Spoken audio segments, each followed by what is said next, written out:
ఒక liquor company 400 కోట్ల బంగారం ఇప్పుడు ఉంటుందండి. అది రా మెటీరియలా మధ్యానికి బంగారం 400 కోట్లు అంటే మాకున్న ఇప్పటి వరకు బయటకు వచ్చింది. ఇంకెంతుందో ఇంకా 5 సంవత్సరాల రికార్డులు కదా, టైం పడుతుంది. 400 కోట్ల రూపాయలు విలువైన బంగారం ఒక లిక్కర్ కంపెనీ కొనేది అంటే ఎవరికి వెళ్ళిందా బంగారం? Simple question. దాని ముందర వాళ్ళు ఎప్పుడు కొనలేదు, దాని తర్వాత ఎప్పుడు కొనలేదు.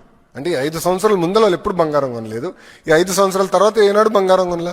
మళ్ళీ అప్పుడే ఎందుకు కొన్నారు? అది కూడా 400 కోట్ల రూపాయలు విలువైన బంగారం. ఇంతంత కాదు అంటే ఎంత అద్భుతమైన ఇన్వెస్ట్మెంట్ చేశారో అవినీతిలో కూడా నాకు అర్థమైంది అప్పుడు. ఎందుకంటే అప్పుడు బంగారం ధర కూడా తక్కువ ఉండే, ఇప్పుడు విపరీతం పెరిగిపోయింది. క్రిమినలైజేషన్ ఆఫ్ పాలిటిక్స్ కి ఒక అద్భుతమైన ఉదాహరణ ఒక్క లిక్కర్లోనే అడ్డగోలుగా క్రిమినలైజేషన్ చేశారు. ఇప్పుడు ఆధారాలతో మాకు దొరికినాయి. అదాన్ డిస్టిలరీస్ కి డబ్బు వెళ్ళింది, అదాన్ డిస్టిలరీస్ నుంచి పిఎల్ఆర్ కన్స్ట్రక్షన్ కి డబ్బులు వెళ్ళినాయి వితౌట్ ఎనీ అగ్రిమెంట్. అదే జగన్ గారిది అంటున్నాడు ఆయన. అదే అర్థం చేసుకోవాలి స్వామి మీరు. ఇది డబ్బులు నాది కాదు జగన్ అని చెప్తున్నాడు ఆయన. అది అర్థం చేసుకోవాలా?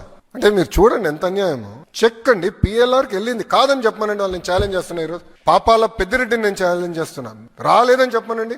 I'm challenging him. సార్ డబ్బులు వెళ్ళినాయా లేదా? అవినీతి సొమ్ము. పిఎల్ఆర్ అనేది ఒక కరప్ట్ కంపెనీ నంబర్ 1. వాళ్ళ బిజినెస్ ఏంటి? కన్స్ట్రక్షన్.